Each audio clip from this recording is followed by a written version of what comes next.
The hollow thud of the shovel striking frozen earth echoed across the Montana plain as Kieran Zabek worked in the dim light of approaching dawn, the silhouette of a woman standing motionless beside him, though by all rights she should have been lying in the grave he was digging. Montana Territory, 1871. Kieran's calloused hands gripped the wooden handle of his shovel as sweat beaded across his brow despite the early morning chill.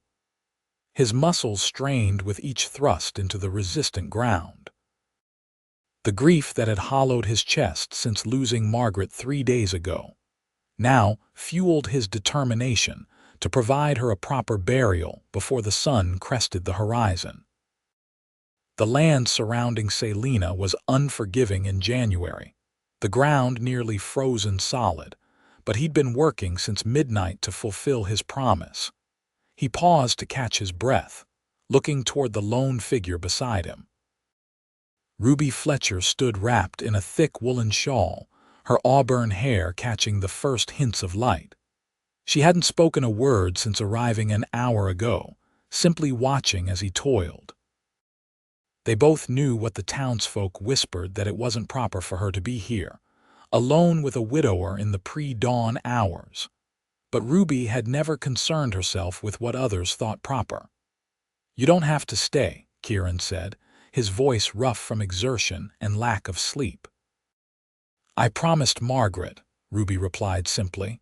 "I'll be here until it's done." Kieran nodded and returned to his work. The grave was nearly deep enough now. 5 years earlier, when Kieran had first arrived in Salina with dreams of ranching and a small inheritance from his father, he'd been a different man. 24 years old and full of confidence that had bordered on arrogance, he'd believed Montana would bow to his will like everything else in his life had. The land had quickly disabused him of that notion. But it had also brought him Margaret, a shopkeeper's daughter with a gentle smile and sharp wit, who'd become his wife after a whirlwind courtship. 3 harsh winters, 1 miscarriage, and countless struggles later, they'd finally begun to build something worth having. Their small ranch had started to flourish. Margaret had been with child again, 5 months along. Then the fever had come, swift and merciless, taking both his wife and unborn child in a span of days. Now, at 29, Kieran found himself a widower with nothing but land, livestock, and memories. He'd met Ruby during his first month in town. She'd been working at her father's mercantile, measuring fabric with precise movements and tolerating no nonsense from customers who tried to haggle. 20 years old then, with a reputation for being forthright to the point of rudeness. She'd never been short of suitors but had turned them all away. She and Margaret had become fast friends despite their different temperaments, and Ruby had been at Margaret's side through her final hours while Kieran had been desperately riding to fetch the doctor from the next town over. When he'd returned to find his wife already gone, Ruby had been sitting beside the bed, holding Margaret's hand. "She made me promise to see her properly buried," Ruby had told him, her eyes red-rimmed but dry, "and to make sure you didn't do anything foolish after." Now, as the first streak of orange touched the eastern sky, Kieran set aside his shovel and climbed out of the grave. He'd chosen a spot on a gentle rise overlooking the valley and their modest ranch house. Margaret had loved to watch the sunrise from this spot. "It's time," he said quietly. Together, they walked to the wagon where Margaret's simple pine coffin waited. Kieran had built it himself, lining it with their wedding quilt despite knowing it was an extravagance they could ill afford. Margaret deserved that small comfort in her final rest. With Ruby's help, he lowered the coffin into the grave. The physical strain was nothing compared to the weight pressing on his heart.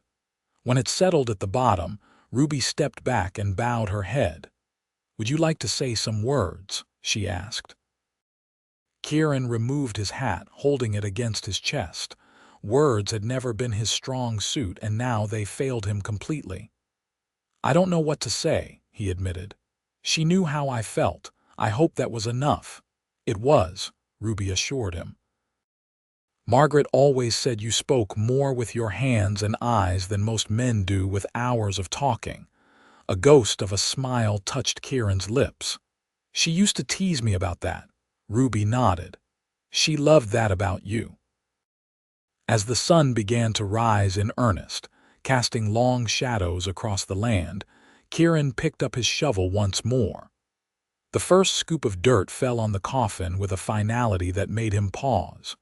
He forced himself to continue, each shovelful feeling like a betrayal and a necessity all at once. Ruby remained beside him, silent and steadfast. When he finished and patted down the last of the soil, she helped him arrange the stones they'd gathered to mark the grave. They worked without speaking, the shared task requiring no words. With the grave completed, Kieran planted the simple wooden cross he'd carved. Margaret Ann Zabek, beloved wife, it read, with the dates of her birth and death below. What will you do now? Ruby asked as they stood side by side, looking down at the fresh mound of earth. What I've always done, Kieran replied. Work the land, take care of the cattle, survive. The word felt hollow in his mouth. Surviving wasn't living, and they both knew it. You'll need help, she said. It wasn't a question. I can manage. Ruby turned to face him fully, her expression stern in the morning light. Margaret asked me to look after you. I intend to keep that promise, whether you like it or not. Kieran met her gaze, seeing the determination there. In that moment, he recognized something in Ruby that he hadn't fully appreciated before, a strength that matched his own stubborn nature. He nodded once, too exhausted to argue. I'll send Billy over from the mercantile to help with the chores today, she continued. You need sleep. Thank you, he said, the words inadequate for the gratitude he felt. As they walked back toward the wagon, he added quietly, for staying, for being here with her until the end. Ruby glanced at him, her eyes softening momentarily. She would have done the same for me. They rode back to the ranch house in silence, the sun now fully risen on the first day of Kieran's new life, one without Margaret, but not, it seemed, entirely alone. The first month after Margaret's death passed in a blur of exhaustion and grief for Kieran. He worked himself to the point of collapse each day, falling into dreamless sleep only to rise before dawn and begin again. The cattle needed tending. The repairs Margaret had gently reminded him about could no longer be postponed, and the approaching spring meant preparations for calving season had to be made. True to her word, Ruby appeared every few days, sometimes bringing supplies from her father's store, other times simply arriving to cook a proper meal or mend clothes that had begun to fray. She never stayed longer than necessary and rarely engaged in conversation beyond practical matters. One evening in late February, as a late winter storm howled outside, Ruby arrived unexpectedly. Kieran opened the door to find her standing there, snow dusting her shoulders and hat, a basket covered with a cloth in her arms. You shouldn't be out in this weather, he said, stepping aside to let her in. Neither should you, but someone has to bring you provisions. She set the basket on the table and removed her coat. Father says a blizzard's coming. You have enough firewood, Kieran nodded. Enough to last a week if needed. Ruby began unpacking the basket bread she'd baked that morning, preserved fruits, coffee, and other staples. She moved around his kitchen with the familiarity of someone who had spent considerable time there, which, he realized, she had over the past weeks. You don't have to keep doing this, he said, watching her work. Ruby paused, a jar of honey in her hand. I know. Then why do you? She set the jar down carefully. Because someone needs to and you won't ask for help. After a moment's hesitation, she added, and because it gives me purpose. Kieran frowned. What do you mean? Ruby sighed, turning to face him fully. My father wants me to marry Elias Thompson. He's made an offer and father thinks it's time I settled down. Thompson, Kieran's brow furrowed. The banker's son, the very same. Ruby's voice held no enthusiasm. He's respectable, financially secure, and utterly dull. Despite himself, Kieran felt a smile tugging at his lips. Not qualities that appeal to you, I take it. Would they appeal to you? She challenged. I can't say they would. The smile faded as quickly as it had come. But they're practical considerations. Ruby resumed unpacking the basket. Practical isn't always right. Margaret taught me that. She glanced at him. She chose you over the deputy marshal, you know. Everyone thought she was mad to pick a newcomer with dreams bigger than his pockets over a man with a steady position. Kieran hadn't known that. She never told me. She didn't want you to feel like you had anything to prove. Ruby placed the empty basket on a chair. She said loving someone means accepting them as they are, not as others think they should be. The mention of Margaret still brought a sharp pain to Kieran's chest, but for the first time, it was accompanied by a sense of gratitude rather than just loss. She was wiser than I deserved. On that we agree, Ruby said, but her tone held no malice. She moved to the stove and stoked the fire. I've brought stew. When did you last eat a proper meal? Kieran couldn't remember. Days had begun to blend together. Yesterday, maybe. Ruby shook her head disapprovingly and set about heating the food. As she worked, the wind outside intensified, rattling the windows and howling through the eaves. You shouldn't try to return home tonight, Kieran said, looking toward the window where snow was accumulating rapidly. It's too dangerous, Ruby paused. That wouldn't be proper. Freezing to death for the sake of propriety seems foolish, he countered. You can take the bedroom, I'll sleep by the fire. She hesitated, clearly weighing social convention against practical necessity. Your neighbors will talk. Let them. I stopped caring what people think the day I buried my wife. The words came out harsher than he'd intended. I'm sorry, that was unkind. Ruby's expression softened. No, it was honest. Margaret valued that in you. She ladled stew into 2 bowls. I'll stay, but only because I have no desire to become a cautionary tale about the foolish Fletcher girl who got lost in a blizzard. They ate in companionable silence, the storm growing stronger outside. After dinner, Ruby insisted on cleaning up while Kieran added wood to the fire. The domesticity of the scene struck him suddenly how natural it felt to share his space with her, how the house seemed less empty with her presence. You should marry me instead of Thompson, he said abruptly, the words surprising him as much as they clearly surprised her. Ruby nearly dropped the plate she was drying. What did you say? She asked, turning to face him. Kieran hadn't planned the words, but now that they were spoken, he found a certain logic in them. You need a way to refuse Thompson without causing a rift with your father. I need help with the ranch. We both cared for Margaret. It makes practical sense. Ruby's expression shuddered. Practical, she repeated flatly. How romantic. I didn't mean, yes, you did. She set the plate down carefully. And you're right, it is practical. But I won't marry a man who's still in love with his dead wife, no matter how sensible the arrangement might seem. Kieran flinched at her bluntness. That's not fair. Isn't it? You haven't even begun to grieve properly, Kieran. You're working yourself to exhaustion to avoid feeling the loss. I won't be a convenient distraction or replacement. She hung the dishcloth to dry. I'll take the bedroom as you offered. Good night.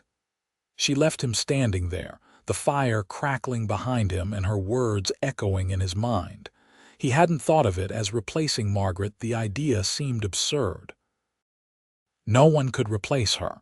But Ruby's assessment of his motives had hit uncomfortably close to the truth. He was avoiding his grief, burying it beneath physical labor and practicalities. As he made up a pallet near the fire, Kieran realized that Ruby had used his given name for the first time since Margaret's death. The observation carried him into restless sleep, where he dreamed of two women walking away from him across the Montana plain, their figures growing smaller until they disappeared entirely. The blizzard lasted 3 days, confining Kieran and Ruby to the small ranch house. After their uncomfortable conversation that first night, they established an unspoken truce, dividing chores and giving each other space when needed. By the second day, the tension had eased enough that they spent the evening playing cards by lamplight, Ruby proving surprisingly adept at poker. "Where did you learn to play like that?" Kieran asked after she'd won her 4th hand in a row. "My grandfather," she answered, shuffling the deck with practiced ease. "He believed girls should know how to spot a cheat as well as any boy.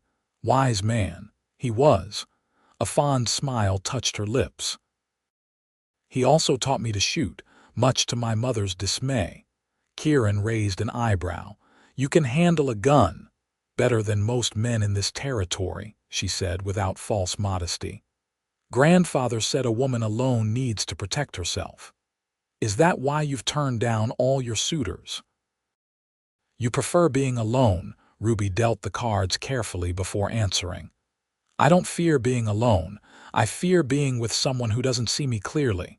She glanced up at him. "Your deal." On the 3rd day, the storm finally abated, leaving behind drifts taller than a man and a crystalline stillness.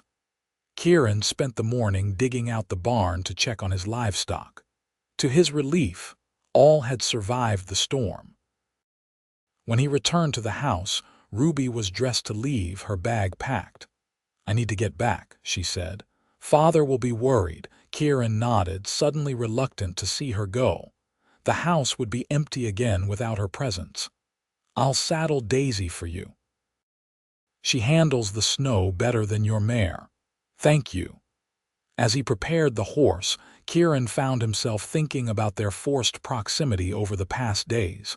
Despite the awkward beginning, it had been comfortable. Ruby was direct and occasionally sharp-tongued, but her company had eased something in him he hadn't realized needed easing. When he led the horse to the front of the house, Ruby was waiting, wrapped in her coat and scarf. "The trail to town should be clear enough," he said, helping her mount. "Stay on the ridge where the wind has swept away most of the snow." She nodded, settling into the saddle. "I'll send Billy out tomorrow to help with whatever needs doing." "No need. I can manage." Ruby looked down at him, her expression unreadable. "The offer I rejected wasn't for help with chores, Kieran. It was for marriage. Don't confuse the two." Before he could respond, she urged the horse forward, leaving him standing in the yard watching her ride away. It wasn't until she disappeared from sight that he realized she'd used his given name again. The observation brought a warmth he didn't quite understand. Spring arrived in Montana with its usual fickleness, days of warm sunshine followed by frost, green shoots appearing and then covered by snow, only to emerge again more determined than before. Kieran worked from dawn until dusk, preparing fields, mending fences, and tending to the new calves. The physical labor left him exhausted enough that he could sometimes sleep without seeing Margaret's face in his dreams. Ruby continued to visit, though less frequently as her father's mercantile grew busier with the improving weather. When she did come, their interactions were cordial but careful, neither mentioning his impulsive proposal during the blizzard. In late April, Kieran rode into Salina for supplies and to collect mail that had accumulated over the winter. The town had grown since he'd first arrived 5 years ago, now boasting a proper schoolhouse, a second saloon, and talk of a railroad spur line coming within the next few years. He hitched his horse outside Fletcher's mercantile and stepped inside, the bell over the door announcing his arrival. Samuel Fletcher looked up from behind the counter, his expression guarded. He was a tall, lean man with the same auburn hair as his daughter, though his was now streaked with gray. "Zabek," he greeted with a nod. "Been a while." "Mr. Fletcher." Kieran removed his hat. "I need supplies." The older man pulled out a ledger. "Got your list." Kieran handed over the paper Ruby had helped him prepare. As Samuel began gathering items, the door opened behind them, and Ruby entered carrying a stack of fabric bolts. She stopped when she saw Kieran, surprise briefly crossing her features before she composed herself. "Mr. Zabek," she said formally, aware of her father's presence. "Good to see you in town." "Miss Fletcher," he replied, matching her tone. "The ranch has kept me busy." She moved past him to arrange the fabrics on a display table, but not before he noticed the shadows beneath her eyes. She looked tired, and something else he couldn't quite identify worried, perhaps.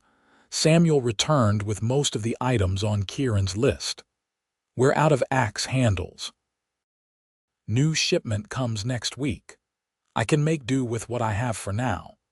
Kieran paid for his purchases and began loading them into his saddlebags. "Ruby," Samuel called, "help Mr. Zabek while I check on that order from St. Louis." When her father disappeared into the back room, Ruby approached Kieran. "How are you?" she asked, her voice lower and more genuine than before. "Managing," he replied honestly. "You look tired." A small smile touched her lips. "Observant of you to notice." She glanced toward the back room. "Father's been pushing harder about Elias Thompson. The engagement announcement is to be made after Sunday service." Kieran felt an unexpected surge of protectiveness. "Is that what you want?" "One has little to do with it. Father's health is declining, though he won't admit it. He's worried about my future." She handed him a tin of coffee. "I've run out of reasons to delay. You could tell him the truth that you don't want to marry Thompson." Ruby's smile turned sad. "The truth rarely solves problems as neatly as we'd like." She lowered her voice further. "Elias has offered to buy the mercantile. Father sees it as security for me." Before Kieran could respond, Samuel returned with an invoice in hand. Ruby stepped back, resuming her professional demeanor. "Thank you for your business, Mr. Zabek," she said loudly enough for her father to hear. "Will there be anything else?" Kieran studied her face, seeing the resignation there. Something stirred in him, the first real emotion besides grief he'd felt in months. "Actually, there is. I was wondering if you might be available to discuss some business matters. Perhaps you could ride out to the ranch tomorrow." Ruby's brow furrowed slightly in confusion. "I'm not sure. I'd value your opinion on some improvements I'm considering," he continued, holding her gaze steadily. "Given your knowledge of local suppliers." Understanding dawned in her eyes. "I see. I believe I could spare a few hours tomorrow afternoon if Father can manage without me." Samuel looked up from his invoice. "What's this about?" "Mr. Zabek wants advice on ranch improvements," Ruby explained smoothly. "Materials, costs, that sort of thing." Samuel frowned slightly. "Seems odd to ask a woman about such matters." "Miss Fletcher has a good head for figures," Kieran said, turning to the older man. "And Margaret always spoke highly of her practical judgment." The mention of Margaret softened Samuel's expression. Like many in town, he'd had a fondness for Kieran's late wife. "Well, I suppose it couldn't hurt. We're not busy tomorrow afternoon." "Thank you, sir." Kieran placed his hat back on his head. "I appreciate your time, Miss Fletcher. I'll expect you around 2 o'clock tomorrow." As he left the store, he caught Ruby's questioning look. He had no plan, really just an instinctive desire to offer her an alternative, even if he wasn't entirely sure what that alternative might be. The realization that Ruby might soon be married to a man she clearly didn't care for had stirred something protective in him. Whether that was because of his promise to look after her, or something else entirely, he wasn't ready to examine too closely. The following afternoon, Kieran found himself watching the road from his front porch with uncharacteristic impatience. When he finally spotted Ruby's approaching figure on horseback, a sense of relief washed over him that he didn't fully understand. She was dressed in a practical riding skirt and jacket, her hair pinned neatly beneath a wide-brimmed hat. As she dismounted, she gave him a questioning look. "What's this about, Kieran?" she asked without preamble. "What improvements are so urgent they required my immediate consultation?" He gestured toward the house. "Come inside first. I've made coffee." Ruby followed him, removing her hat as she entered. The house was cleaner and more orderly than it had been during her last visit. She noticed the change immediately. "You've been busy," she observed. Kieran poured 2 cups of coffee, spring cleaning. Margaret always insisted on it. He handed her a cup. "I thought it was time." Ruby accepted the coffee with a small nod of acknowledgement. "That's good. It's progress." She sat at the table. "Now, what's this really about?" Kieran sat across from her, gathering his thoughts. "I don't think you should marry Thompson." Ruby's eyebrows rose. "That's not your decision to make." "No, it isn't," he agreed. "But I'm offering you an alternative. Another proposal based on practical considerations." She asked, a hint of sharpness in her tone. Kieran shook his head. "No, a partnership." At her confused expression, he continued. "Your father wants security for you. He wants to sell the mercantile to Thompson because he thinks that's your only option. But what if it wasn't?" "I'm listening." "I propose we form a business partnership. You invest in the ranch instead of marrying Thompson. We expand the operation, maybe add sheep since the wool market is growing. Your mercantile experience and my ranching knowledge would complement each other." He leaned forward slightly. "You'd have the security your father wants for you without having to marry a man you don't love." Ruby was silent for a long moment, studying him over the rim of her cup. "That's unexpected." "Is it a terrible idea?" he asked. "No," she said slowly. "It's actually quite clever." "But father would never accept it. A business partnership between an unmarried woman and a widower. The gossip would be relentless." "Let people talk. They will anyway." Kieran took a sip of his coffee. "Your father respects business sense above all else. If we present it as a sound investment opportunity, he might come around." Ruby set her cup down, considering. "And what about us? Where would I live? How would this work in practice? You could take the cabin by the creek for now. It needs some fixing up, but it's sound. It's close enough for convenience, but separate enough for propriety." He'd been thinking about this since yesterday. "As for the rest, we'd figure it out as we go. That's what partners do." "Partners," she repeated thoughtfully. "Not husband and wife." "Not unless we both decided that's what we wanted." Kieran met her gaze directly. "I won't offer marriage again until I'm certain it's for the right reasons. And you deserve more than a practical arrangement." Something shifted in Ruby's expression, a softening, a glimmer of respect. "You've changed since the blizzard." "I've had time to think." He hesitated, then added, "And I've realized I don't want you to marry Thompson for entirely selfish reasons." "Which are?" "I've grown accustomed to your visits, to your honesty, to the way you don't let me wallow in self-pity." He offered a small smile. "I'd miss you." Ruby didn't return the smile, but her eyes held a warmth he hadn't seen before. "That's not enough reason to upend my life." "No," he agreed, "but your unhappiness with Thompson might be. And the possibility of building something that's truly yours, not just security handed to you by a husband you don't love." She was quiet again, clearly weighing his words. "Father won't be easily convinced. Then we'll have to make a compelling case." Kieran stood up. "Come on. I want to show you something." He led her outside and around to the back of the house where a small garden plot had been cleared and prepared. New furrows lined the dark soil, ready for planting. "Margaret's garden," Ruby said softly. "You've expanded it." She always wanted it bigger. Said we could grow enough vegetables to sell in town, not just for ourselves. Kieran looked out over the prepared earth. I've been thinking a lot about her dreams lately, the ones I was too busy or too practical to pay much attention to while she was alive. Ruby knelt down, running her fingers through the loose soil. She talked about starting a small canning business one day, said the women around here deserved better than the tinned goods that came on the supply wagons. I remember. Kieran watched Ruby's careful examination of the garden. That could be part of our partnership, too. Your knowledge of what sells, my land and labor, Margaret's vision. Ruby looked up at him, squinting against the afternoon sun. You're serious about this? Completely.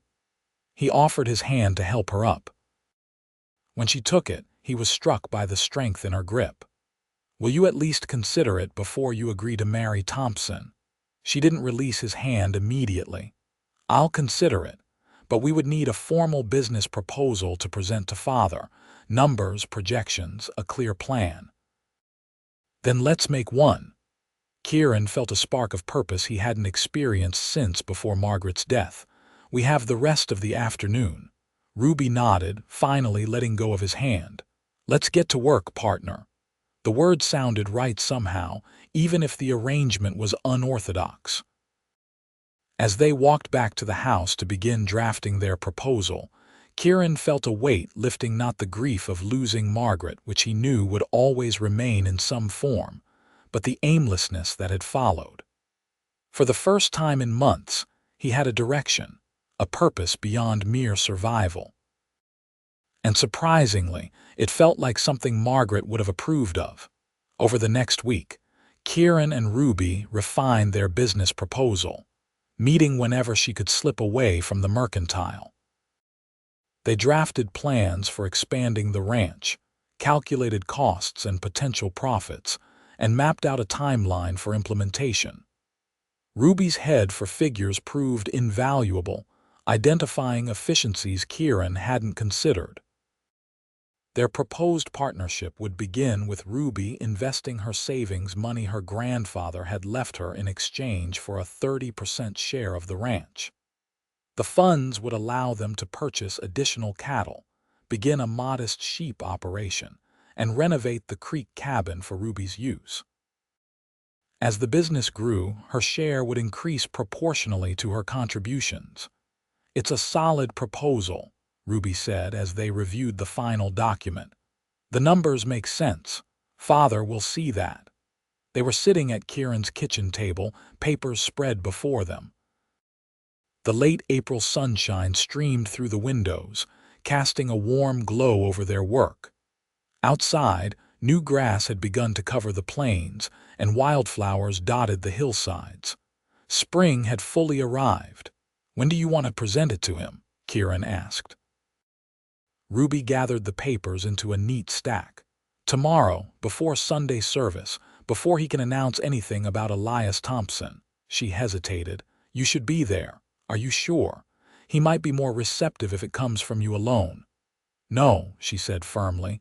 This is a partnership. We present it together or not at all. Kieran nodded, appreciating her resolve. Tomorrow morning, then. As Ruby prepared to leave, gathering her hat and gloves, she paused. Why are you really doing this, Kieran? She asked quietly. And don't say it's for practical reasons or because you'd miss my company. He considered her question, wanting to give an honest answer. Because you deserve a choice, he said finally, and because helping you gives me purpose again. After a moment, he added, Margaret would have wanted that for both of us. Ruby studied him, her expression thoughtful. She would have, she agreed. But someday you'll need to make choices that aren't shaped by what Margaret would have wanted, choices that are yours alone. She left him pondering her words, the stack of papers in her saddlebag and determination in her stride. The next morning dawned clear and cool, a perfect Montana spring day. Kieran arrived at Fletcher's mercantile before opening hours, wearing his best shirt and freshly polished boots. Ruby met him at the side door, her expression a mixture of nervousness and resolve. "Father's in the office," she said quietly. "I told him we needed to discuss something important before the store opened."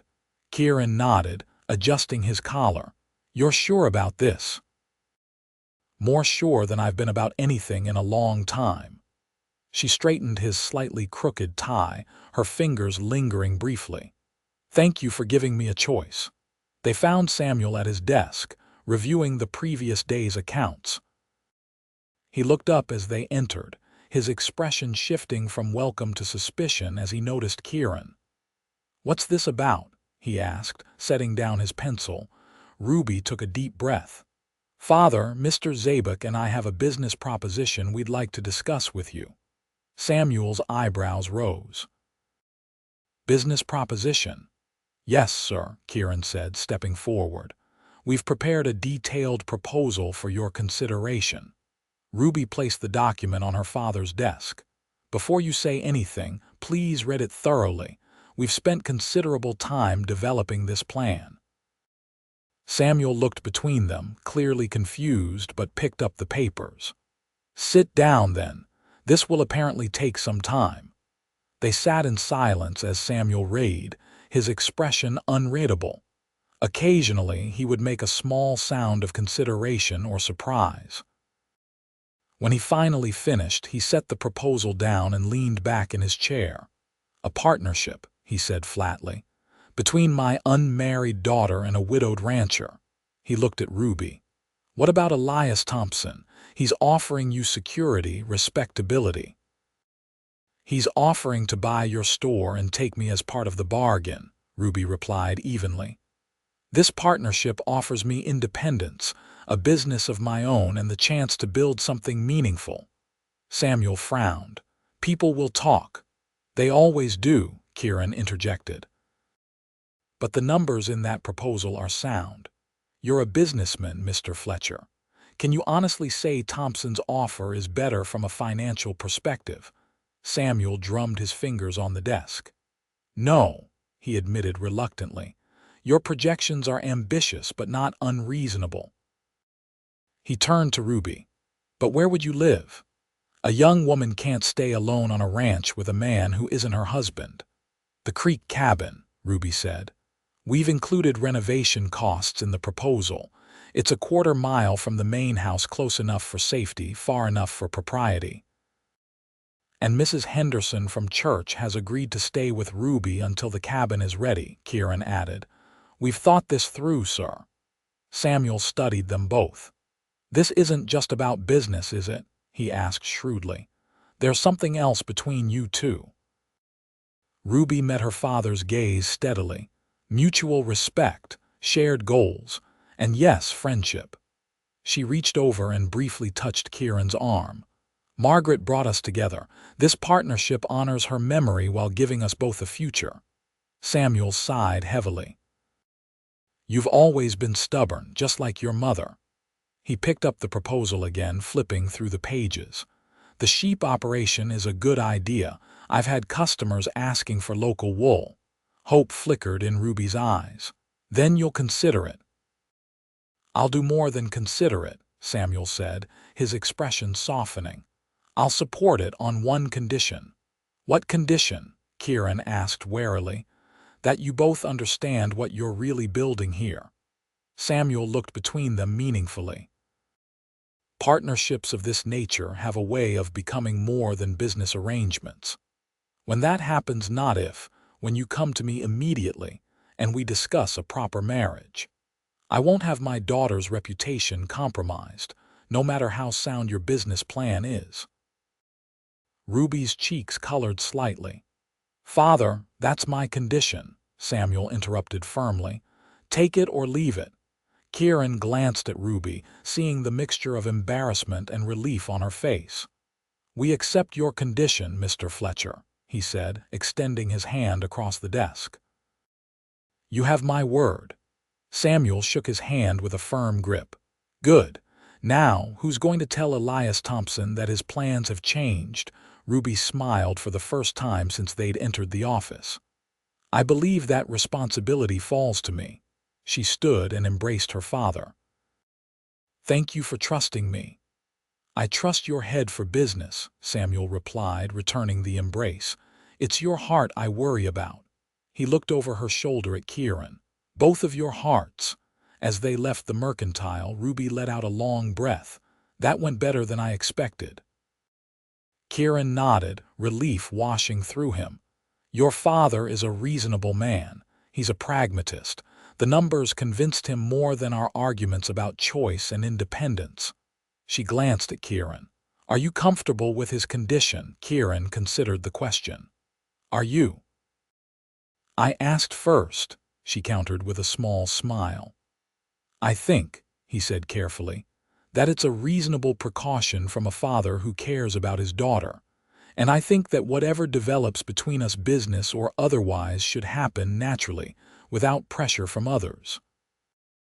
Ruby nodded, seemingly satisfied with his answer. I agree. So, partner, when do we begin? Right away, Kieran replied, feeling lighter than he had in months. We have a cabin to renovate and a future to build. The weeks that followed were some of the busiest Kieran had experienced since first establishing the ranch.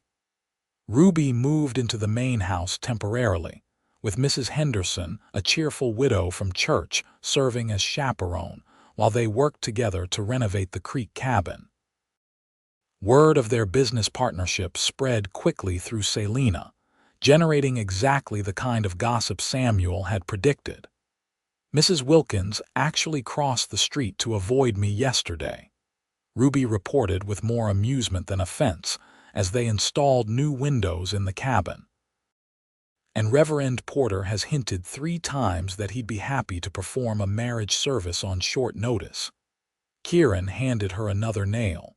Does it bother you? The talk. Ruby hammered the nail with precise strokes. I decided long ago not to measure my worth by others' opinions. Besides, actions speak louder than words. When our business succeeds, the gossip will fade. That's what I've always liked about you, Kieran said, holding the window frame steady. You see clearly what matters and what doesn't. Ruby paused in her hammering, glancing at him with surprise. You never told me you liked anything about me before. Kieran felt a flush of embarrassment. I suppose I haven't been very good at expressing such things since Margaret died. Or before, Ruby said with a small smile, returning to her task. Margaret used to say getting a compliment from you was like finding water in the desert, rare but life-sustaining. The mention of Margaret no longer brought immediate pain, Kieran realized. Instead, it conjured a bittersweet warmth, like remembering a beautiful sunset. She understood me better than I understood myself sometimes. She understood both of us, Ruby said softly. That's why I think she'd approve of this partnership. They worked in companionable silence for a while, the rhythm of their movements becoming synchronized without conscious effort. By mid-June, the creek cabin was ready for occupancy, a snug, one-room dwelling with new windows, a repaired roof, and fresh paint inside and out. Ruby moved in with her few possessions, transforming the space with small touches that reflected her practical nature. Herbs hanging to dry from ceiling beams, shelves filled with books and ledgers, a quilt Margaret had helped her make years ago spread across the bed. Their business expanded as planned. They purchased additional cattle at the spring auction in Helena, began constructing proper sheep pens, and planted an enlarged garden with vegetables for both consumption and sale. Kieran taught Ruby about animal husbandry and land management, while she applied her mercantile experience to record keeping and marketing their products. They fell into a natural routine, sharing breakfast at the main house before dividing the day's tasks, then often reconvening for supper to discuss their progress. Mrs. Henderson had returned to town after Ruby moved into the cabin, but she often visited, providing both company and a buffer against continued gossip. One evening in late July, As they sat on Kieran's porch watching a spectacular sunset paint the Montana sky in shades of orange and purple, Ruby broached a subject they'd both been avoiding. "Margaret's birthday is next week," she said quietly.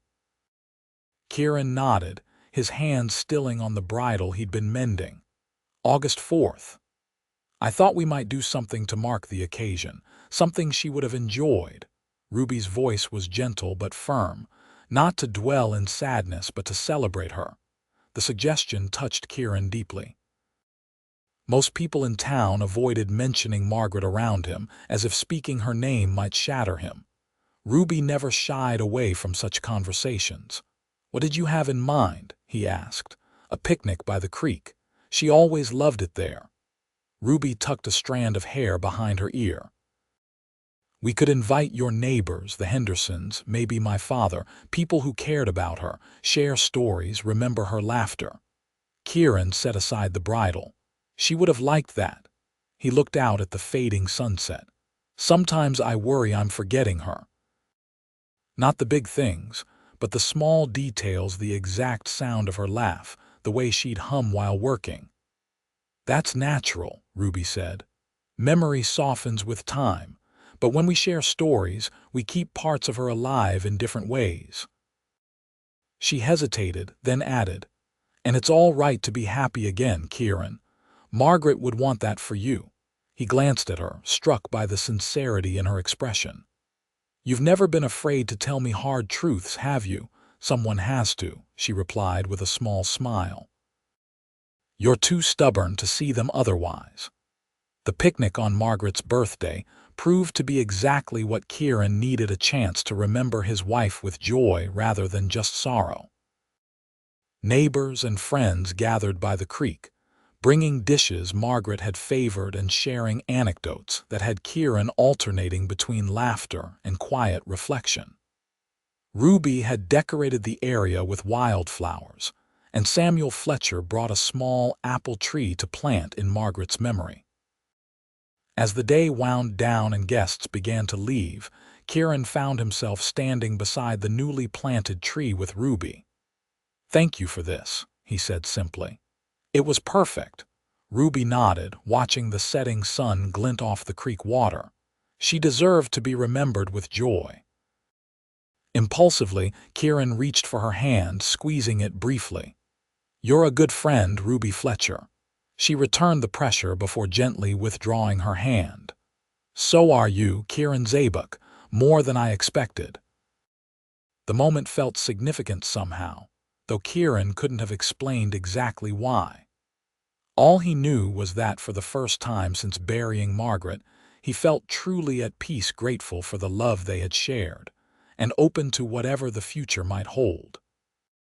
As summer yielded to fall, the Z&F Ranch, as they'd taken to calling it, began to show promising results. Their first wool clip fetched a good price. Ruby's preserved vegetables sold well at the mercantile, and the cattle herd was thriving.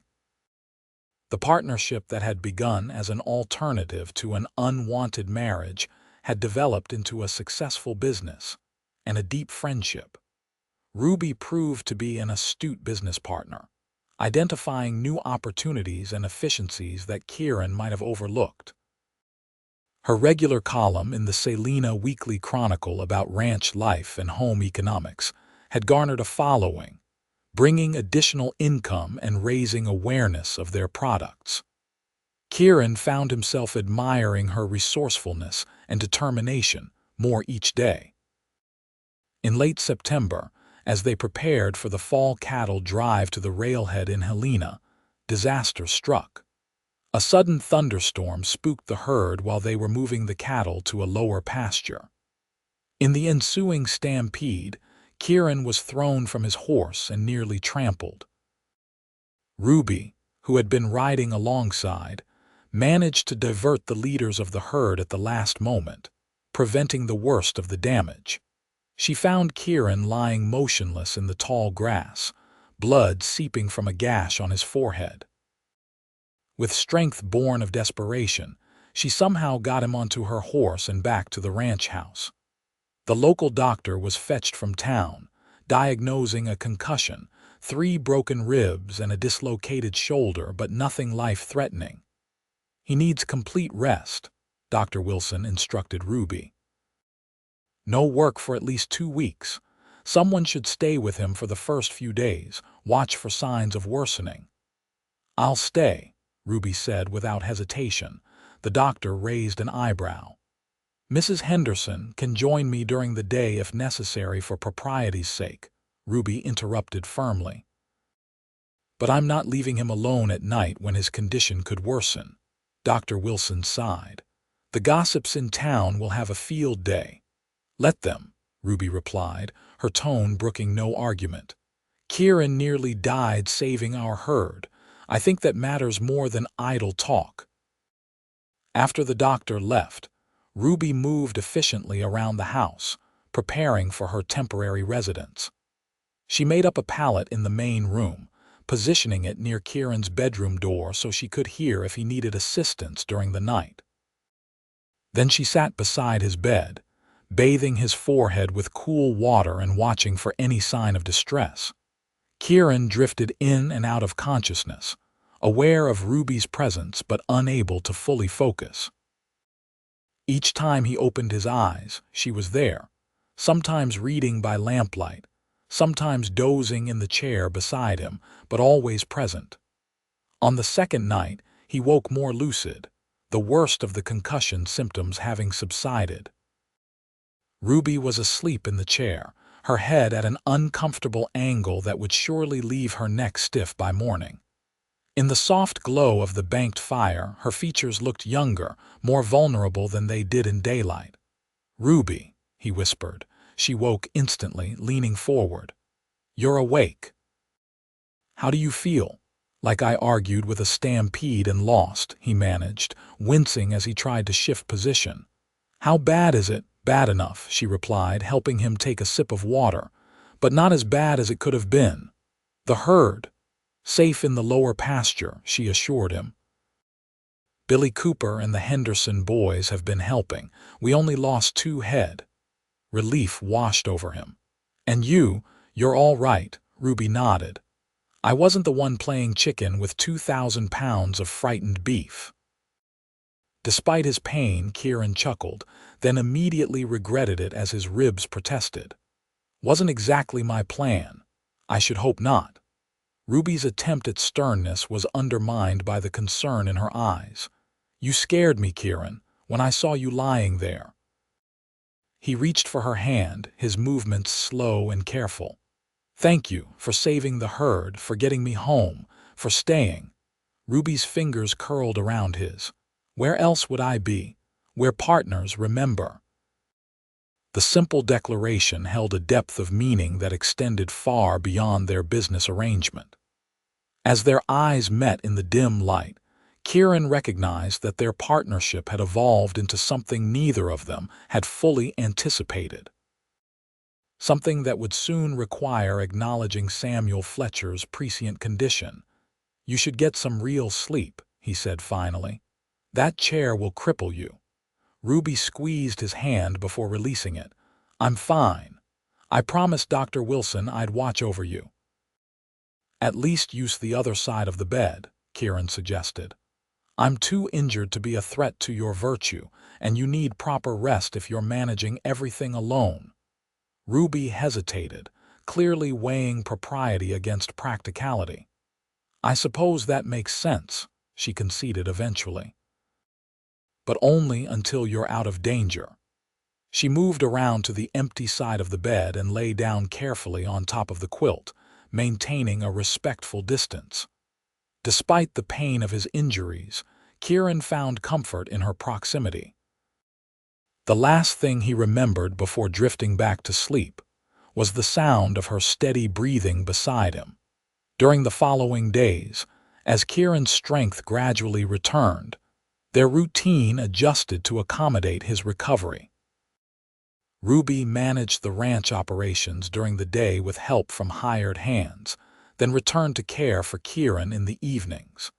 Their conversations grew longer and more personal as the enforced proximity broke down remaining barriers between them.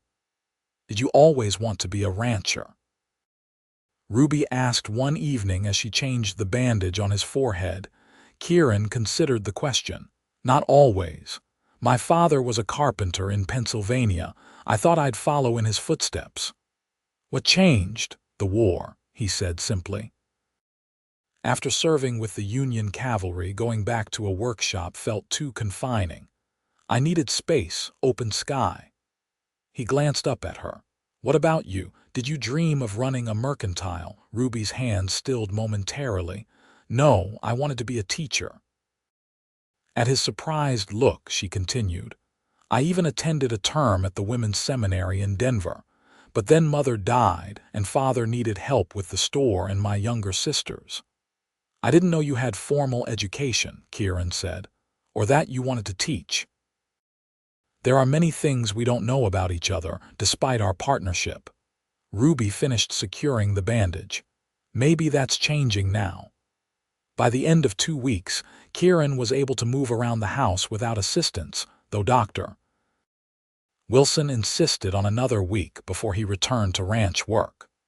Ruby reluctantly moved back to her cabin, but continued to spend most of her waking hours at the main house, using the excuse of keeping Kieran company while he recuperated. One afternoon, as they sat on the porch enjoying the crisp October air, Samuel Fletcher arrived unexpectedly. He dismounted slowly, his movements stiffer than they had been even a few months earlier. "Father," Ruby said, rising to greet him, "is everything all right at the store?" "Store's fine," Samuel replied, removing his hat. "It's you two I'm concerned about." Kieran struggled to his feet, ribs still tender. "Sir," Samuel studied them both with a knowing expression. "Mrs. Henderson tells me you've been sharing a house for the past 2 weeks." Ruby's cheeks colored slightly. "Kieran was injured. Dr. Wilson said someone needed to stay with him." "I'm sure he did." Samuel climbed the porch steps carefully. "And I don't doubt your intentions were proper, but we had an agreement, you'll recall." Kieran exchanged a glance with Ruby. "We remember, sir." "Good." Samuel settled into a chair with a sigh. "Because half the town is wagering on when you two will announce your engagement, and the other half is speculating about whether you've secretly married already." "Father," Ruby began. Samuel held up a hand. "I'm not here to scold. I'm here to ask what your intentions are." He looked directly at Kieran. "My daughter has been caring for you day and night. She's put her reputation at risk. What do you plan to do about that?" Kieran straightened, ignoring the twinge in his ribs. "With respect, sir, that's a conversation I should have with Ruby first." "So you haven't discussed it," Samuel stated flatly. "No," Ruby interjected. "We've been rather busy keeping the ranch running and Kieran alive." Samuel nodded slowly. "Fair enough. But that conversation needs to happen soon." He stood with effort. "Sunday dinner, my house. We'll discuss the future of this partnership then." His tone made it clear this was not a request. After Samuel departed, a weighted silence fell between them. Kieran finally broke it. "He's right, you know.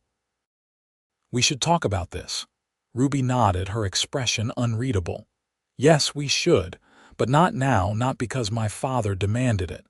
She stood, gathering the mugs they'd been drinking from. "We have 2 days until Sunday. Let's both think about what we truly want." As she disappeared into the house, Kieran remained on the porch, watching the sunset and contemplating the path that had led them to this moment. What had begun as a practical arrangement had become something far more complex. The question now was whether they would acknowledge what was developing between them, or retreat to the safety of their business partnership. Sunday arrived with clear skies and a biting wind that hinted at the approaching winter. Kieran dressed with particular care, selecting his best suit and the tie Margaret had given him for their last Christmas together. The significance of the choice wasn't lost on him. It felt right somehow to bring a piece of his past into this moment that might determine his future. Ruby rode over from her cabin at noon, wearing a deep blue dress Kieran had never seen before. Her hair was arranged more elaborately than usual, with small pearl pins catching the sunlight. She looked beautiful and uncharacteristically nervous. "You look nice," Kieran said as he helped her into the wagon. "Thank you." She smoothed her skirt. "It was my mother's. I haven't worn it since." She trailed off. "Since what?" he prompted gently.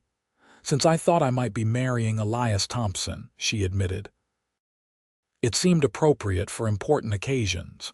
Kieran nodded, understanding the significance. "And today is important." "Yes," she agreed simply. They rode to town in companionable silence, each lost in their own thoughts. Samuel greeted them warmly at his home above the Mercantile, ushering them into a dining room where the table was set with his best china. "Sit, sit," he insisted. "Mary's prepared a fine meal." Mary, the Fletchers' longtime housekeeper, smiled as she brought out a roast with all the trimmings. Conversation during dinner remained light discussion of the ranch's progress, town gossip, and Samuel's plans to expand the Mercantile's dry goods section. It wasn't until Mary cleared the dessert plates that Samuel leaned back in his chair, his expression growing serious. "Now then," he said, looking between them, "it's time we discuss the future." Ruby set down her napkin. "Father, let me finish," Samuel interrupted gently. "I've watched you two these past months. What began as a business arrangement has clearly become more. Anyone with eyes can see it." He turned to Kieran. "You look at my daughter the way a man looks at his future, not his business partner." Kieran didn't deny it. He couldn't, not truthfully. Samuel continued. "Ruby, you've risked your reputation to care for this man. That tells me everything I need to know about your feelings, whether you've admitted them to yourself or not." Ruby's cheeks flushed, but she held her father's gaze steadily. "Our agreement was that when your partnership became more than business, you would come to me to discuss marriage." Samuel folded his hands on the table. "That time has come." A weighted silence filled the room. Finally, Kieran cleared his throat. "With respect, Mr. Fletcher, while I value your input, this is a decision that should come from Ruby and me, not from external pressure." Samuel raised an eyebrow. "So you're refusing to honor our agreement?" "No, sir," Kieran replied. "I'm suggesting that the timing should be ours to determine." He glanced at Ruby, finding support in her expression. "We both care deeply about doing this right." Ruby reached across the table to touch her father's hand. "We're not denying what's developing between us, Father, but marriage is too important to rush into because of gossip or convention." Samuel studied them both, his expression softening. "You're right, of course," he sighed. "Your mother would scold me for meddling." "It's just that I worry about you, Ruby, about both of you." "We know," she assured him, "and we value your concern, but we need to find our own way forward." "Very well," Samuel conceded, "but don't take too long. Winter's coming, and it's not proper for a young woman to live alone in a cabin while snow isolates the ranch for weeks at a time." He fixed Kieran with a meaningful look. "I trust you understand me." "Perfectly, sir," Kieran replied. "And I promise we'll have resolved this matter before the first heavy snow." As they drove back to the ranch in the fading afternoon light, Ruby broke the silence. "Thank you for standing up to Father. He means well, but—" "He's protective," Kieran finished for her. "As he should be." Ruby nodded. "Still, this decision belongs to us." She hesitated. "Do you want to talk about it now?" Kieran guided the horses around a bend in the road. "I think we should." He took a deep breath. "Ruby, when I first suggested our partnership, it was purely practical. I wanted to help you avoid a marriage you didn't want. I needed purpose after losing Margaret." "I remember," she said quietly. "But it's not just practical anymore," he continued. "These past months, working beside you, building something together, it's changed me. You've changed me." He glanced at her. "I care for you, Ruby, More than I expected to, more than I thought possible after Margaret. Ruby's hands twisted in her lap. I care for you too, she admitted. But I need to know, are you ready to build a future that isn't shaped by the past? Can you love me for who I am, not as an extension of your life with Margaret or an obligation to my father? It was the most direct she'd ever been about her feelings, and Kieran recognized the courage it took. He pulled the wagon to a stop, turning to face her fully. I will always love Margaret, he said honestly. She was my first love, and part of me will carry her always. He took Ruby's hand. But what I feel for you is different. It's not a replacement or a continuation. It's something new, something that belongs only to us. Ruby's eyes searched his. And is that enough? To build a life on, I think, he said carefully, that it's the strongest foundation possible, not forgetting the past but not being bound by it either. He squeezed her hand. I'm not asking you to marry me yet. When I do, I want it to be perfect, something worthy of the remarkable woman you are, but I am asking if you'll consider it when the time is right. A small smile touched Ruby's lips. I think I could be persuaded when that perfect moment arrives. Kieran returned her smile, feeling a weight lift from his shoulders. They had acknowledged what was growing between them, but would take the time to nurture it properly before making formal commitments. It felt right, respectful to both their past and their potential future. As they continued toward the ranch, the setting sun cast long shadows across the Montana plain. The mountains in the distance were already dusted with early snow, a reminder that winter approached. But for the first time since burying Margaret, Kieran looked toward the changing seasons with anticipation rather than dread. The Montana winter arrived early that year, with the first substantial snowfall blanketing the ranch in mid-November. By early December, the accumulation was significant enough that travel to town became difficult, just as Samuel had predicted. Ruby, however, remained in her cabin, stubbornly independent despite the challenges of winter isolation. Kieran respected her decision but worried about her safety. They had established a system of signals, a lantern placed in her window each morning to indicate all was well. If the lantern wasn't visible by sunrise, he would check on her immediately. One morning in mid-December, Kieran woke to find no light in Ruby's window, despite the sun having crested the horizon an hour earlier. Concern propelling him through the knee-deep snow, he made his way to the creek cabin as quickly as conditions allowed. He found Ruby huddled by a dying fire, shivering despite multiple blankets. Her face was flushed with fever, her breathing labored.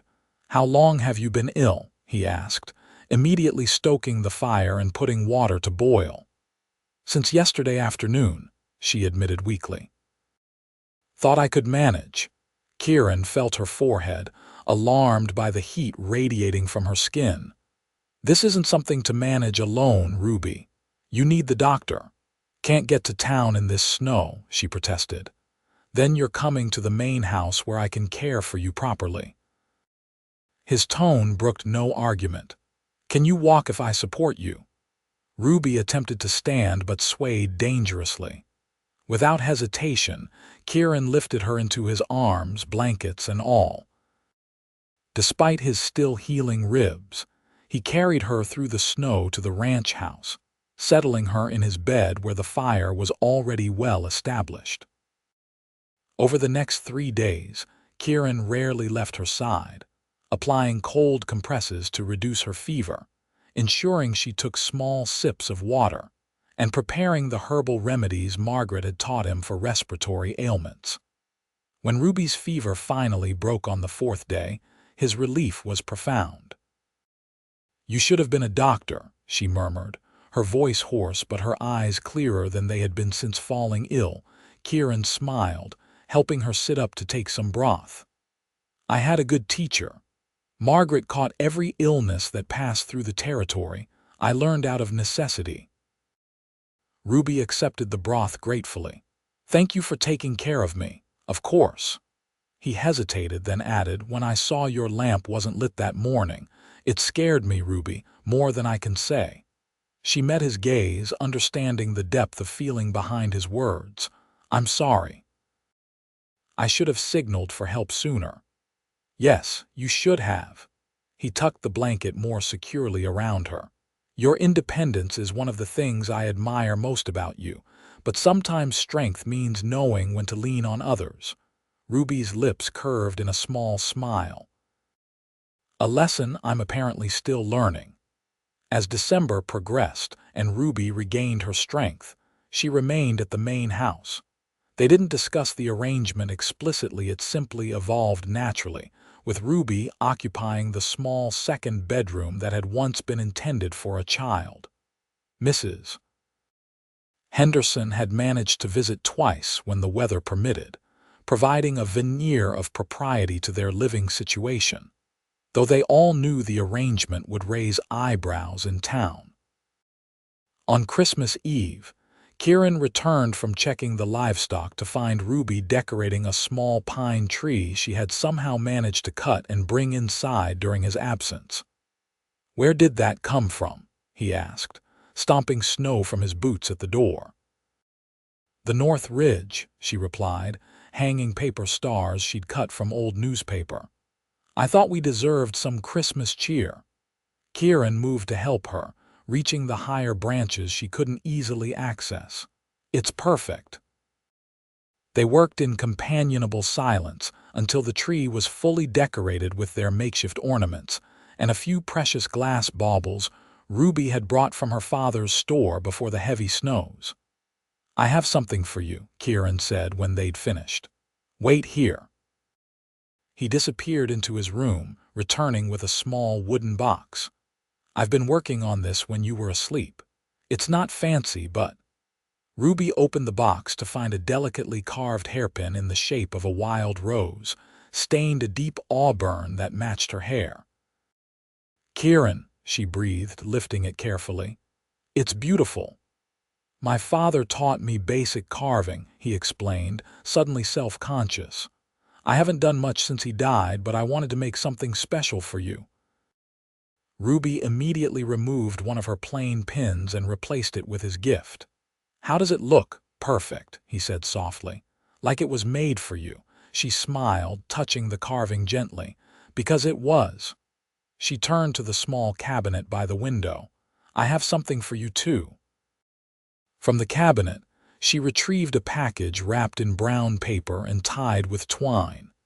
It's not as personal as your gift, but I hope you'll like it. Kieran unwrapped the package to find a fine leather-bound journal and a quality fountain pen. The journal's cover was embossed with his initials and the ranch's brand. I ordered it from Denver months ago, Ruby explained. Margaret once told me you used to write in the evenings before you came west. She said you had a gift for capturing the world in words. Kieran ran his fingers over the embossed leather, deeply touched. I haven't written in years. Perhaps it's time to start again, Ruby suggested gently. To record this life we're building. For future generations, maybe. The implication that they might have children someday who would want to know their story hung in the air between them, neither acknowledging it directly but both aware of its significance. That night, after a simple but satisfying Christmas Eve meal, they sat before the fire drinking hot cider. The wind howled outside, rattling the windows and driving snow against the glass, but inside was warmth and an increasing sense of rightness in their shared domesticity. You miss town? Kieran asked suddenly. Being isolated out here for weeks, Ruby considered the question. I miss my father. The occasional conversation with Mary or Mrs. Henderson. She looked around the room, at the tree they'd decorated together, the quilt she'd mended draped over a chair, the books they'd been reading aloud to each other in the evenings. But no, I don't miss town itself. This feels more like home than anywhere has in a long time. The simple admission touched Kieran deeply. "It feels more like a home with you here," he said quietly. "Not just a place where I exist, but somewhere with purpose, with joy." Ruby met his gaze, the firelight reflecting in her eyes. "That's what a home should be." Kieran set down his mug and moved to kneel beside her chair. "Ruby Fletcher," he said, taking her hand, "I'm not doing this because your father expects it, or because convention demands it, or because it's practical for our business arrangement." Her breath caught. "Kieran, I'm asking because I love you," he continued, his voice steady despite the rapid beating of his heart. "Because I can't imagine building a future without you by my side, not just as my partner but as my wife." He squeezed her hand gently. "Will you marry me?" Ruby's free hand moved to touch the carved hairpin he'd given her. "Are you certain?" she asked. "Truly certain it's me you want, not just the comfort of not being alone?" "I've never been more certain of anything," Kieran assured her. "I loved Margaret and always will in some way. But what I feel for you is different. It's built on shared struggle and mutual respect. On seeing each other clearly, flaws and all." He smiled. "On you telling me hard truths when I need to hear them and me learning to listen." A smile bloomed across Ruby's face, transforming it with joy. "Then yes, Kieran Zabek, I will marry you." He rose up to kiss her, a gentle meeting of lips that held promise rather than passion. When they parted, Ruby's eyes were shining. "Merry Christmas," she whispered. "The first of many," he replied, sealing the promise with another kiss. They were married on New Year's Day in Samuel Fletcher's parlor, with Reverend Porter officiating and a small gathering of close friends in attendance. The heavy snows had temporarily abated, allowing for travel between the ranch and town.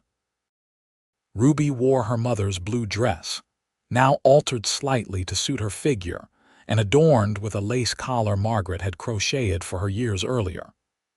Kieran wore his best suit, freshly pressed by Mrs. Henderson, with a blue silk tie Samuel had insisted on giving him as a wedding gift. The ceremony was brief but meaningful, with vows they had written themselves that acknowledged both their business partnership and their deeper commitment to each other. When Reverend Porter pronounced them husband and wife, the small gathering broke into genuine applause. At the modest reception that followed in the mercantile's back room, Samuel pulled Kieran aside.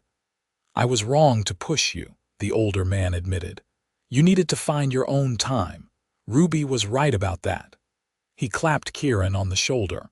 "But I was right that you belong together." "A father knows these things," Kieran smiled. "Yes, sir, I believe you were." Samuel's expression grew more serious. "Take care of her. Ruby's stronger than she looks, but she feels things deeply." "I know," Kieran assured him, "and I promise to honor that strength while protecting her heart." Across the room, Ruby was in animated conversation with Mrs. Henderson and the doctor's wife. Catching Kieran's eye, she smiled a private, intimate expression that conveyed all they'd come to mean to each other. Later that night, as they stood on the porch of their ranch house, now truly theirs together, watching stars emerge in the clear winter sky, Ruby leaned against Kieran's shoulder. "Happy?" he asked, his arm around her waist. "Completely," she replied. "And you?" "More than I thought possible again." He turned to face her fully.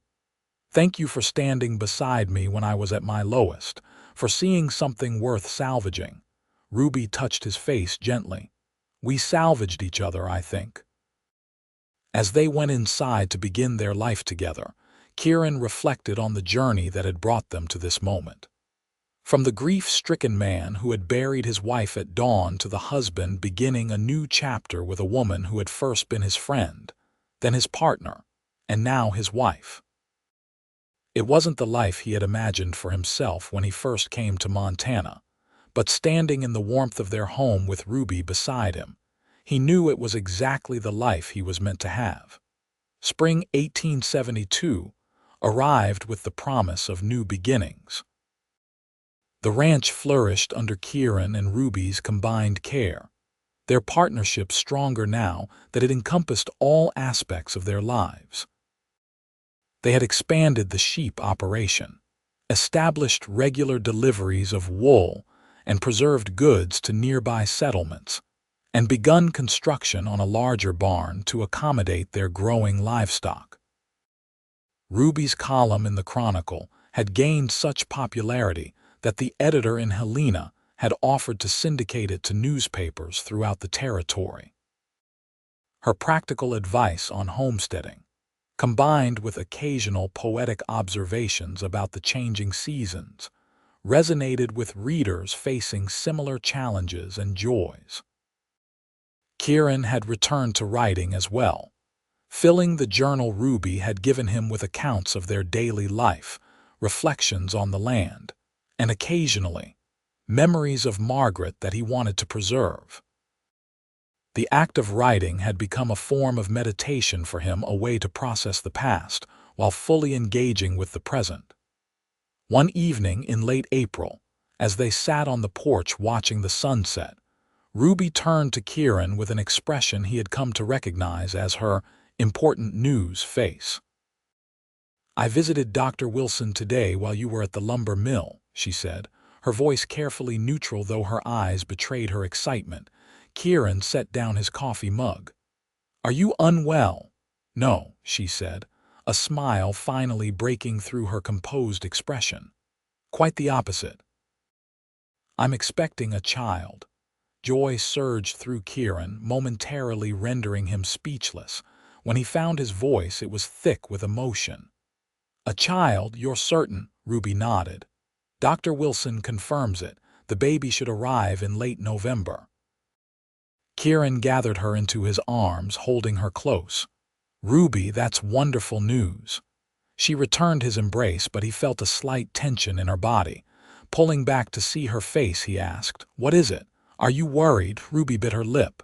"A little. I know how much you and Margaret wanted children. I know the pain when you lost the baby." Understanding dawned. "You're afraid I'll compare this pregnancy to Margaret's," she nodded, vulnerability clear in her expression. "I want this child to be its own person, not a replacement or continuation of what might have been."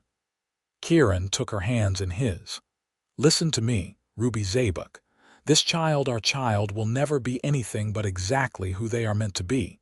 Yes, I grieved the baby Margaret and I lost. But that grief doesn't diminish my joy in this new life we've created together." He placed a gentle hand on her still flat stomach. "This is our future, and I couldn't be happier to build it with you." The tension eased from Ruby's shoulders. "Thank you," she whispered. "I needed to hear that." Kieran kissed her softly. "I'll tell you as many times as you need to hear it. This baby is a blessing, not a replacement, but an addition to our family.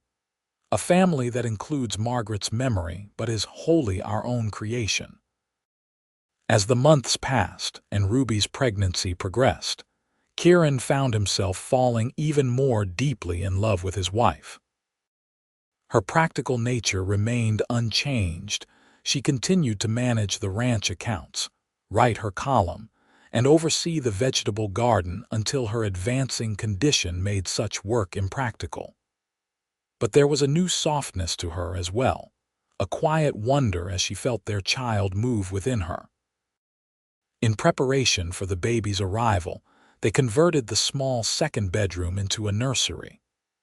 Kieran built a cradle from pine harvested from their own land, while Ruby sewed bedding and tiny garments during the long autumn evenings. Samuel visited often, bringing gifts and offering advice based on his experience raising 3 daughters. The coming child had given him new energy, and he spoke of holding on at least until he could teach his grandchild to fish in the creek. As November approached and the first snow dusted the mountain peaks, Ruby's time grew near.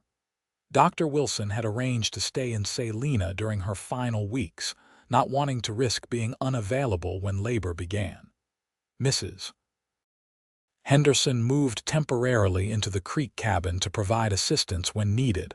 On a cold, clear morning in late November, just as the sun was beginning to lighten the eastern sky, Ruby woke Kieran with a hand on his shoulder. "It's time," she said simply. The next 18 hours were the longest of Kieran's life. Ruby faced labor with the same determination she brought to everything, but as the hours stretched on, her strength began to flag. Dr. Wilson grew increasingly concerned, his expression grave when he thought Kieran wasn't watching. Banished to the porch while the doctor and Mrs. Henderson worked, Kieran found himself doing something he hadn't done since Margaret's death: praying.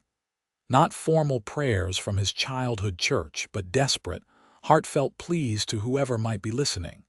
"Don't take them from me. Please don't take them too." As dawn approached the following day, nearly 24 hours after Ruby's labor had begun, a new sound finally broke the tension. The indignant cry of a newborn taking their first breath. Mrs. Henderson appeared at the door moments later, her tired face wreathed in smiles. "Come meet your son, Mr. Zabek." Entering the bedroom on unsteady legs, Kieran found Ruby propped against pillows, exhausted but radiant, a small bundle cradled in her arms. Dr. Wilson was packing his bag, looking relieved. "She's a fighter, your wife," the doctor said quietly. "That was a difficult birth, but she and the boy are both doing well now." Kieran approached the bed cautiously, overwhelmed by the tableau before him. Ruby looked up, her eyes filled with a mixture of exhaustion and wonder. "Meet your son," she said softly, adjusting the blanket to reveal a tiny face with a shock of dark hair. Kieran sat carefully on the edge of the bed, reaching out a tentative finger to touch the baby's cheek. "He's perfect," he whispered. "Would you like to hold him?" Ruby asked. With more fear than he'd felt facing armed raiders during the war, Kieran accepted the small bundle. The baby squirmed slightly, then settled against his chest, eyes closed in sleep. The weight of him, so slight yet so significant, brought tears to Kieran's eyes. "What shall we name him?" Ruby asked. They had discussed names but hadn't settled on a final choice, wanting to meet their child first. Looking down at his son's face, Kieran felt a sudden certainty. "Samuel," he said. "For your father and Joseph for mine." "Samuel Joseph Zabek," Ruby tested the name. "It suits him." She reached out to touch the baby's hand. "Welcome to the world, Samuel. We've been waiting for you." As the first rays of sunlight streamed through the bedroom window, illuminating the three of them in golden light, Kieran was struck by the journey that had brought him to this moment. 5 years earlier, he had buried his first wife at dawn, certain that his heart had been interred with her. Now, as a new day began, he held his son in his arms and gazed at his wife with a love that had been built rather than inherited, constructed piece by piece through shared work, honest conversations, and mutual respect. "Thank you," he said to Ruby, his voice thick with emotion. She smiled, understanding all he couldn't articulate. "For Samuel, for everything," Kieran replied. "For standing beside me through the darkest times, for helping me build something worth having again." Ruby reached for his hand, entwining their fingers as their son slept peacefully between them. "That's what partners do," she said simply. "We stand beside each other through everything, until the very end." In that moment, as the new day dawned fully on their expanded family, Kieran knew with absolute certainty that the end was far distant indeed. Ahead stretched years of watching Samuel grow, of working the land together, of building a legacy that honored the past while embracing the future they were creating together. The man who had once buried his wife at dawn had found not just survival but renewal. And the woman who had stood beside him through that darkest hour now stood beside him in a dawn of a different kind, the beginning of a life richer. and more meaningful than either could have imagined when their paths first crossed. Outside, the Montana landscape stretched toward the horizon, the same eternal mountains and plains that had witnessed their grief now bearing silent witness to their joy. The cycle of seasons would continue, winter's rest giving way to spring's renewal, summer's abundance yielding to autumn's harvest, and through it all, they would stand together, partners in every sense of the word, until the last shovel of earth fell on a life well lived.